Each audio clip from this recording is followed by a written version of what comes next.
সব যখন ফেল করেছে, অনেকেই যখন পরীক্ষার হলেও হাজির হয় নাই, মানব জমিন হাসিনা সরকারের ফ্যাসিস্ট সরকারের 15 বছরের দুঃসময়ে জীবনের রিস্ক নিয়ে প্রায় সব সত্য কথা লিখেছে। হাসিনার পতনের মাসখানেক আগে মানব জমিনের সম্পাদক, আমার মনে হয় সাংবাদিকদের মধ্যে আমার সবচেয়ে কাছে যারা, তার মধ্যে একজন হলো জনাব মতিউর রহমান চৌধুরী আর একজন হলো নিউ এজের সম্পাদক নুরুল কবির, সবচেয়ে কাছে, মানে পারিবারিক আমাদের বন্ধুত্ব। উনি আমাকে জানালেন এখন আমাকে দেশ ছাড়তে হবে, না হয় জেলখানায় যেতে হবে। থ্রেট হয়েছে যে 24 ঘন্টার মধ্যে দেশ না ছাড়লে আপনাকে জেলখানায় যেতে হবে, কোনটা করবেন সিদ্ধান্ত আপনার। আমি বললাম অনলাইনের যুগ, জেলে গেলে আপনি মোবাইল হাতে পাবেন না, পৃথিবীর যে প্রান্তেই থাকেন আপনার হাতে ইলেকট্রনিক্স মিডিয়া থাকবে। একটু চেষ্টা করে দেখেন দূরে থেকে হলেও সত্য কথা বলার জন্য মানব জমিনকে রক্ষা করতে পারেন কিনা। কোটি মানুষের আস্থার ভালোবাসায় 11 বারের মতো দেশের 1 নম্বর রেফ্রিজারেটর ব্র্যান্ড ওয়ালটন। যে কারণে হাসিনা পতনের শেষের বেশ কিছুদিন উনাকে দেশান্তরী থাকতে হয়েছে। আমিও শেখ হাসিনার আমলে দেশান্তরী ছিলাম আমেরিকাতে অনেক দিন। পত্রিকা হইল যখন সব ডুবে যায়,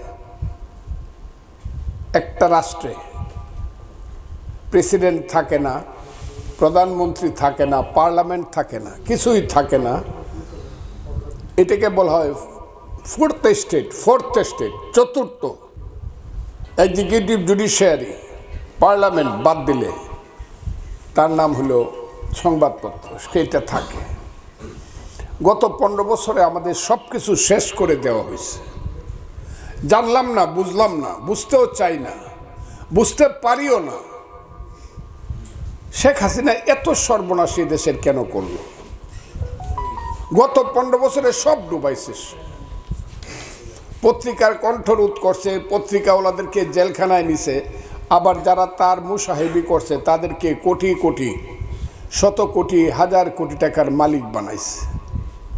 আমি দেখি স্বামী স্ত্রী 2 জন জেলে গেছে, নামটা নাইবা বললাম, তাদের 1008 কোটি টাকা ব্যাংকে আছে।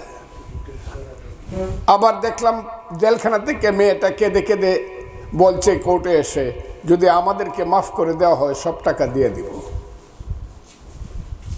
এই যে একদিকে পত্রিকার আসল লোকজনকে অত্যাচার করা, আর মুসাহেবদেরকে ধনে ধান্যে পুষ্পে ভরে দেওয়া, এই যে নীতিহীনতার রাজনীতি এবং পত্রিকার উপরে যে নীতিহীনতা চাপিয়ে দেওয়া, তার থেকে মানব জমিন আমাদের মুখ রক্ষা করেছে। শ্রেষ্ঠ 2টা পত্রিকা কোনোদিন আপোষ করে নাই। বাংলায় মানব জমিন, ইংরেজিতে নিউ এজ, কোনো দিন আপোষ করে নাই। অন্যায়কে অন্যায় বলেছে, ন্যায়কে ন্যায় বলেছে, ভালোকে ভালো বলেছে, মন্দকে মন্দ বলেছে। কাজে মানব জমিন চিরন্তন হোক।